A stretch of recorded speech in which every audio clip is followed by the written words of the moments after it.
بسم الله الرحمن الرحيم، اهلا وسهلا بحضراتكم. ما ينفعش نعدي قائمه صبر اللموشي من غير ما نتكلم فيها تاني. تعال نتكلم على قائمه صبر اللموشي والمنتخب التونسي لمباراتي كندا وهايتي. يلا بينا يلا بينا عشان في كلام كتير بخصوص قائمه صبر اللموشي محتاجين ان احنا نتكلم فيه. يلا عشان احنا محتاجين نطلع الطلعه دي مع بعض.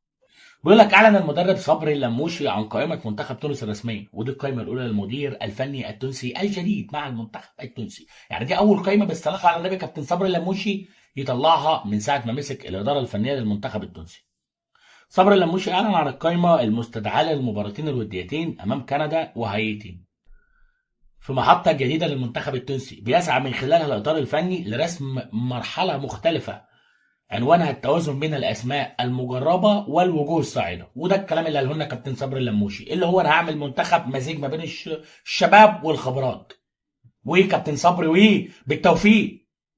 طبعا القايمه كالتالي: في حراسه المرمى ايمن دحمان حارس النادي الصفاقسي، وصبري بن حسن حارس مرمى النجم الساحلي، وعبد المهيب الشامخ حارس مرمى النادي الافريقي، ونور الدين الفرحاطي حارس مرمى الملعب التونسي. وطبعا هنا انت بتتكلم على يعني القائمه دي تم استبعاد البشير بن سعيد وعدم تواجد حارس الترجي البشير بن سعيد فيها. وده منافي تماما للكلام اللي كان بيقولوه ان البشير مستواه كان عاجب المدير الفني صبري اللموشي في ماتش الاهلي والترجي. ويمكن الراجل بيجرب وبيدي فرص كمان لايمن دحمان. خلينا نشوف. بالنسبه لخط الدفاع على مستوى الباك اليمين والباك الشمال: علي العبدي لاعب نيس الفرنسي، والناحيه الثانيه موجود يان فاليري. لا، بيقول لك على مستوى الاظهره ويتقدم علي العبدي لاعب نيس على الجهه اليسرى بخبراته الاوروبيه الى جانب مرتضى بن والناس لاعب قاسم باشا، ومحمد امين بن حميده لاعب الترجي. دول الثلاث باكات شمال بتوعك: علي العبدي، مرتضى بن والناس، ومحمد امين بن حميده. الناحيه اليمين يان فاليري لاعب يانج بويز، ولرفقه معتز النفاتي وغيث الزعلوني. تواجد مستحق لغيث الزعلوني. اما في محور الدفاع فشهدت القائمه حضور اسماء شابه زي عمر رقيق لاعب مريبور، او عوده عمر رقيق من جديد، وادم عروس لاعب قاسم باشا، واتمنى ان هم ياخدوا فرصتهم. اما بالنسبه لقصه منتصر طلبي فالراجل طلع وقال ان منتصر طلبي طلب مني عدم التواجد في النافذه دي، فعشان كده ما جابش منتصر طلبي. جاب علاء غرام لاعب شختار، ورائد الشخاوي لاعب الاتحاد المنستيري.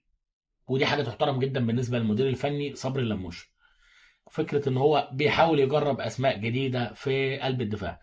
اما بالنسبه لخط الوسط فجاء خط الوسط متوازنا بين القوه البدنيه والمهاره الفنيه بقياده الياس سخيري لاعب انتراخت فرانكفورت، اللي بيظل ركيزه اساسيه الى جانب راني خضيره، وظهور راني خضيره الاول مع المنتخب التونسي لاعب يونيون برلين، وحنبعل المجبري لاعب بيرنلي، وانيس بن سليمان لاعب نورويتش سيتي. وطبعا عوده حميده بالنسبه لانيس. يا ميت نهار ويلكم بالنسبه لعوده انيس بن سليمان.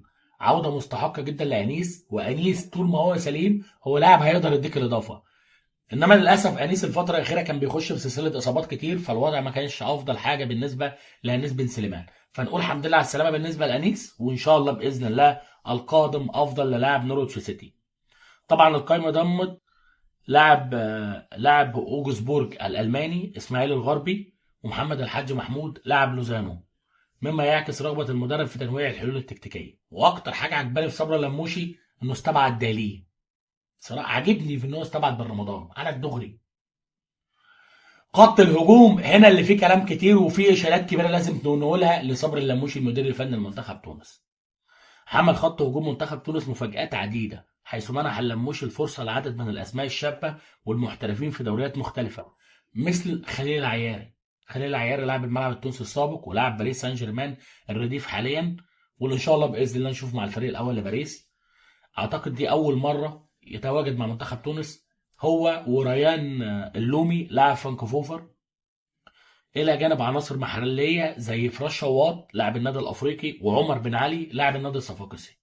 كنت بتكلم انا على قصه عمر بن علي، وكنت بتكلم على فراس شواط، هدافين الدوري التونسي يستحقوا عن جداره ان هم يكونوا موجودين مع المنتخب التونسي.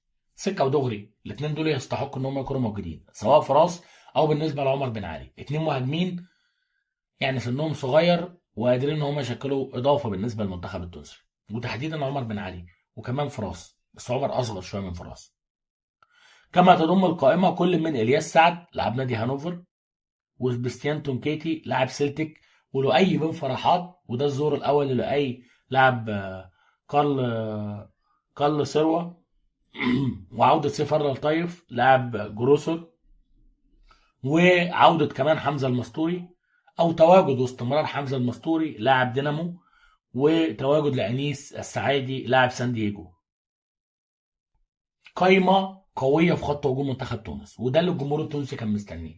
احنا عايزين نشوف أسماء في الملعب للمرة الأولى زي لؤي بن فرحات، عايزين نشوف تركيبة هجومية قوية بالنسبة للمنتخب التونسي. دلوقتي انت عندك حلول كتير، يعني دلوقتي انت عندك حلول كتير، عندك مثلا لعيبة زي خليل العياري ممكن تديله ناحية اليمين، ممكن تدي الريان اللومي برضه فرصة، ممكن تدي للاعب زي سبيستيان توناكتي فرصة بس اديله فرصة ناحية الشمال مش ناحية اليمين، وسيف الله الطيف عودة حميدة بالنسبة لسيف، وأنيس السعيدي. ويعني اعتقد ان القايمة كان فيها الياس العاشوري بره دلوقتي، يعني الياس العاشوري دلوقتي بره. مش عارف ليه تم استبعاد الياس العاشوري، ممكن يكون نوعا ما استبعاد فني، ممكن يكون قرار فني، ممكن اللاعب يكون مصاب، ولكن اللي موجودين اعتقد ان هم يستحقوا الاشاده ويستحقوا التواجد. يعني اللي موجودين كلهم يستحقوا الاشاده ويستحقوا التواجد. قائمه قويه من قبل صبري اللموشي، يعني قائمه قويه وقائمه محترمه جدا بالنسبه لصبري اللموشي. هتقولي بس في لعيبه في الدوري التونسي ما نبقاش قاسيين قوي على الراجل لان دي لسه القائمه الاولى. يعني ما نبقاش قاسيين قوي على الراجل لان دي لسه القائمه الاولى لصبري اللموشي.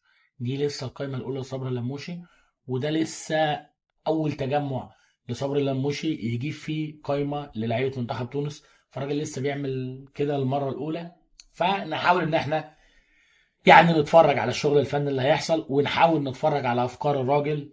هل هيكون في افكار واضحه في الماتشين اللي هيلعبهم منتخب تونس قدام كندا وهايتي؟ هل هيكون في بصمه للراجل؟ هل الراجل هيقدر يحط بصمه على تشكيله المنتخب التونسي بشكل سريع؟ خلينا نشوف الكلام هيبقى عليه، لانه واضح ان في كلام كتير جدا بالنسبه لمرحله صبر اللموشي. اتمنى ان هو يكون كلام ايجابي اكتر ما هو يكون كلام سلبي. يعني ده اللي اقدر اقوله بصراحه في قصه مرحله صبر اللموشي. بالتوفيق لكابتن صبري، وان شاء الله باذن الله يعمل اللي الجمهور التونسي مستنيه وبيدور عليه، ان هو يعمل فريق قوي، يعمل فريق هجومي قوي، فريق بيقدم اداء محترم، فريق يفخر الجماهير التونسيه بيه زي ما هو ما كان بيقول. فاتمنى ان كابتن صبري المنوشي فعلا ربنا يوفقه مع المنتخب التونسي، ويقدر يقدم شغل فني محترم، ويقدر يقدم اسماء جديده قويه بالنسبه للمنتخب التونسي، ويقدم كمان اضافات كبيره باللعيبه الخبرات اللي هيكونوا موجودين معاه. نتمنى التوفيق لكابتن صبري.